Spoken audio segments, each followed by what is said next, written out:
नमस्कार, MB news म्हणजे महाराष्ट्रातील बातमीपत्रामध्ये आपले स्वागत आहे। मी मंगेश बोबडे। बातमी बघण्यापूर्वी आमच्या लाईक आणि सबस्क्राईब करायला विसरू नका। तर पाहूया आजची विशेष बातमी। चांदूर रेल्वे शहरात गेल्या काही महिन्यांपासून वीज विभागाच्या मनमानी कारभाराला सर्वसामान्य नागरिक त्रस्त झाले आहेत। मार्च, एप्रिल, मे महिन्याच्या कडक उन्हात तहसील व शहरातील नागरिकांना नेहमी लाईन ट्रिप होणे, वारंवार अकाली लाईन बंद पडणे अशा समस्यांना सामोरे जावे लागत आहे। पाण्याअभावी जून महिन्यात आर्द्रता वाढत आहे। अशा स्थितीत वीज विभाग दररोज रात्री बेरात्री लाईन बंद करून बेकायदेशीरपणे लोड शेडिंग करून जनतेला त्रास देत आहे।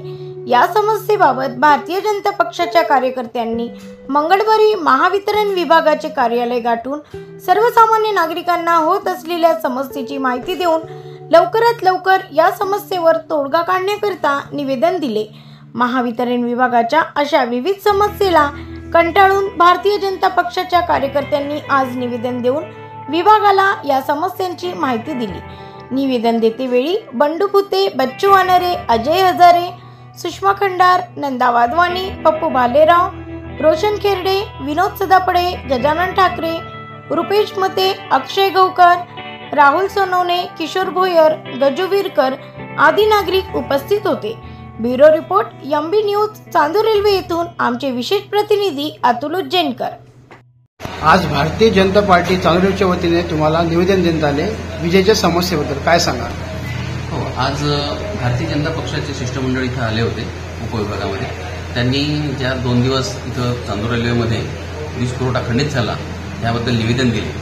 त्याबद्दल त्यांना सविस्तर कळविण्यात आले की हा जो व्यत्यय आला, वीज पुरवठा खंडित झाला, हा टेक्निकल फॉल्टमुळे झाला होता। पावसामुळे 4 इन्सुलेटर फुटले होते, त्यामुळे सदर वीज पुरवठा सुरळीत करण्यासाठी 4 तास लागले आणि यानंतर असा प्रकार होणार नाही याची दक्षता घेण्यात येईल आणि मेंटेनन्स, ट्री कटिंग, झाडं तोडण्याचे जे काम आहे ते चालू आहे आणि ज्यांचे मोबाईल रजिस्टर्ड आहेत त्या सर्वांना आम्ही जेव्हा शटडाऊन घेतो त्यांची मुख्य मागणी हीच होती की वीज पुरवठा जेव्हा बंद करतो तेव्हा आम्हाला त्याची माहिती मिळायला हवी। तर त्यांना ते सांगण्यात आलं ज्यांचे मोबाईल रजिस्टर्ड आहेत त्यांना हा SMS जातो, त्यापैकी काही लोकांना असा SMS आल्याचे त्यांनी मान्य केले। सर्वांना मी याद्वारे परत आवाहन करतो की त्यांनी आपले जे चालू मोबाईल नंबर आहेत ते आपल्या वीज बिलाशी जोडावे, जेणेकरून अशा काही व्यत्यय असला किंवा काही असेल तर त्यांना त्याच्याबद्दल माहिती SMS द्वारे देण्यात येईल। साहेब, गेल्या 2 ते 3 महिन्यापासून अधिकाधिक विजेची समस्या निर्माण झाली, त्यामुळे ग्राहक त्रस्त झालेले आहे। नेमकं हे होण्याचे काय कारण आहे? ह्या 2-3 महिन्यांचे वादळ किंवा पाऊस झाला, जे प्री मान्सून वादळ झालं, त्यामुळे बऱ्याच ठिकाणी आपला वीज पुरवठा खंडित झाला। आता वादळ हे असल्यामुळे, नैसर्गिक आपत्ती असल्यामुळे त्याला आपण काही करू शकत नाही, पण फॉल्ट झाल्यानंतर आम्ही त्वरित त्याच्यावर कारवाई करतो आणि तो वीज पुरवठा दुरुस्त करण्यात आला। पण साहेब, थोडं पाणी जरी आलं तर वीज पुरवठा खंडित होतो आणि बाकी शहरात पाहिलं तर म्हणजे जो त्रास शहराला होऊन झाला, बाकी शहरात नाही आहे त्रास, काय सांगा? नाही, यावेळेसच फक्त एकच दिवस 23 तारखेला वीज पुरवठा जास्त खंडित झाला।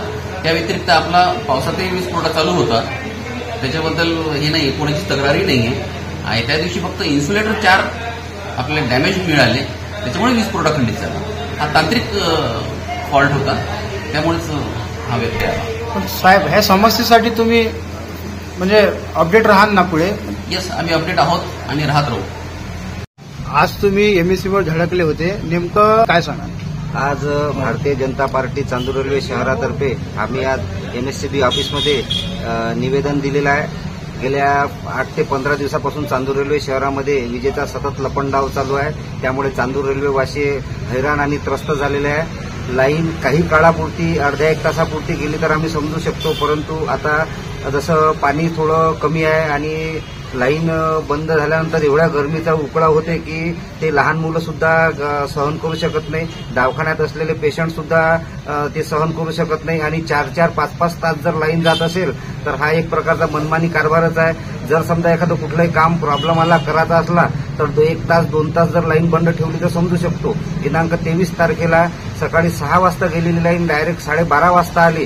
सर्व चांदूर रेल्वे शहर त्रस्त झालं होतं त्या लाईनमुळे. तसंच आता 2-3 दिवसापासून अशाच प्रकारच्या लाईनीचा लपंडाव चालू आहे. 2-2, 3-3 तास चालू आहे. शहरामध्ये जे झाडाची कापणी चालू आहे त्यामुळे लाईन बंद ठेवण्यात येते. परंतु हे जर शहरात रोज 1 तास, 1.5 तास, 1-2 तास जर काम केलं तर चांदूर रेल्वेवासी त्रस्त होणार नाही. त्याकरता आज आम्ही चांदूर रेल्वेवासियांच्या करता आपल्या इलेक्ट्रिक ऑफिसमध्ये निवेदन घेऊन गेलो आणि साहेबांसोबत आमची चर्चा झाली. यापुढे झाडं तोडायची असले किंवा लाईन बंद ठेवायची असली तर संबंधित विभागात, संबंधित एरियात त्यांना माहिती झाली पाहिजे की एवढ्या वाजता लाईन जाते आणि एवढ्या वाजता लाईन येणार आहे. अशा प्रकारची सर्वांना माहिती द्या आणि लवकरात लवकर मॅनपॉवर जास्त वापरून जे काही प्रॉब्लेम आहे ते प्रॉब्लेम त्यांनी सॉल्व्ह करा. तसं जर म्हटलं तर हे जे कामं आहे हे कामं सर्व उन्हाळ्यातच व्हायला पाहिजे होते. परंतु आता हे उन्हाळ्यापूर्वी, पावसाळ्यापूर्वी याचं नियोजन असतात. कुठलंही जरी काम असतं, जसं नगर परिषदचे कामं राहते ते पावसाळ्यापूर्वी काम करायला पाहिजे. MSCB ऑफिसचे जे आता झाडं वाढलेले आहे, झाडावर आपल्या इलेक्ट्रिक पोलवर वेलं वाढलेले आहे, त्यामुळं वारा धुवून आली की ते पार्किंग होतात आणि लाईन जातात सतत. तर हे काम याच्यापूर्वीच व्हायला पाहिजे होते. त्यामुळे आम्ही आता सर्व गावाची कळकळ म्हणून आज साहेबांना निवेदन दिलं आणि साहेबांनी सुद्धा सकारात्मक चर्चा साहेबांसोबत झाली आणि साहेबांना आश्वासन दिलं की याच्यापुढे 1-2 तासाच्याच डिफरन्स लाईनमध्ये राहणार आहे आणि ते काम शहरामधील सर्व काम सुव्यवस्थित करणार आहे. निवेदन देतेवेळी पण लाईन गेली होती, तसं आज आता सध्या लाईन गेली आहे, काय सांगाल? लाईन आम्ही जेव्हा गेलो होतो तेव्हा लाईन नव्हती गेली, पण आता लाईन गेली आहे. तर आणखी आता 2 तासानंतर लाईन येणार आहे असं साहेबांनी सांगितलेलं आहे. आणि लाईन ज्या भागातली गेली आहे, ज्या डीपीवर लाईन गेली आहे, ज्या याच्यावरून त्या संबंधित भागात ज्याचे मोबाईल नंबर कनेक्ट आहे बिलला, तर त्याला त्याचे मेसेज जाणार आहे असं साहेबांनी सांगितलेलं आहे. आणि एक GR निघालेला आहे, समजा 3 ते 4 तास जर लाईन गेली तर 500 रुपये MSCB पासूनच मिळते म्हणून, काय सांगा? असे GR भरपूर आहे, पण त्या GRवर अंमलबजावणी होत नाही. म्हणजे ग्राहकाच्या फायद्याचे इलेक्ट्रिक ऑफिसमध्ये एवढे नियम आहे तर नियम फॉलो होत नाही. ग्राहक तिथं जर ऑफिसमध्ये गेला का त्याला उडवाउडवीचे उत्तर देते, तो बिचारा वापस येऊन जाते. आमच्यासारखा गेला मग 10 माणसं घेऊन गेला का 5 मिनिटात ते कामं होते. ग्राहकाच्या फायद्याचे एवढे इलेक्ट्रिकचे एवढे नियम आहे. इलेक्ट्रिक बिल भरण्यापासून जर इलेक्ट्रिक बिल तुमच्या इतर गेली तर किती तासात काम झालं पाहिजे मेंटेनन्सचं, या साऱ्या याच्यामध्ये ग्राहकासाठी याच्यात फायद्याच्या स्कीमा, योजना आहे, परंतु याच्यावर प्रभावीपणे अंमलबजावणी होत नाही. आणि हे वरिष्ठ अधिकारी जे आहे, आपण जर तक्रारी केली कुठं तर हे एकमेकांना साथ देतात. त्यामुळे याच्यात साठे लोटे एकमेकांसोबत आहे. साठे लोटे म्हटल्यापेक्षा ते एकमेकाला वाचवतात. आता ही मानसिकताच झाली अशी. 10 जण येते तिथं बोंबलते, वापस चालत जाते. मग आम्ही 5, 25, 50 जण तिथं गेलो का मग ते प्रॉब्लेम सॉल्व्ह होते. आता हे सर्वांकडेच नियम झाला आहे.